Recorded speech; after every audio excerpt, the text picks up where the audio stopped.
अल्हम्दुलिल्लाहि रब्बिल आलमीन वस्सलातु वस्सलामु अला सय्यिदिल मुरसलीन अम्मा बाद। बहुत से अहबाब सवाल कर रहे हैं कि क्या मुसीबतों से, वबाओं से, परेशानियों से, मुश्किलात से बचने के लिए अज़ानें देना ये शरीयत से साबित है।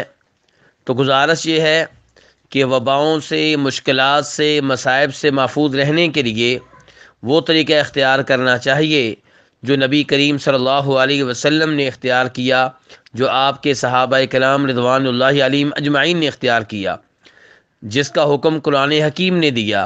अल्लाह ताला फरमाते हैं वस्तईनु बिस्सब्रि वस्सलाह, के मदद हासिल करो नमाज़ों के ज़रिए और मसाइब पे सब्र करने के ज़रिए। तो जब मुश्किलात आएँ, एक तो सब्र करना चाहिए ताकि अल्लाह रब्बुल इज़्ज़त की तरफ से अजर व सवाब मिले। दूसरे नंबर पे नमाज़ें अदा करें। तीसरे नंबर पे अल्लाह रब्बुल इज़्ज़त के सामने दुआएं करें, अपनी इल्तिजाएं रखें, अल्लाह रब्बुल इज़्ज़त से अपने गुनाहों की मुआफ़ियाँ मांगें, तौबा करें। लेकिन मुसीबतों से बचने के लिए एक साथ अज़ानें देना, घरों की छतों पे चढ़ के अज़ानें देना, या मस्जिद में अज़ानें देना इसलिए कि मुसीबतें दूर हो जाएं, वबाएँ दूर हो जाएं, तो ये चीज़ नबी सल्लल्लाहु अलैहि वसल्लम से साबित नहीं है।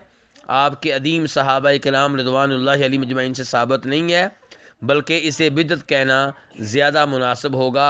और अल्लाह को बिदअत के ज़रिए राज़ी नहीं किया जा सकता।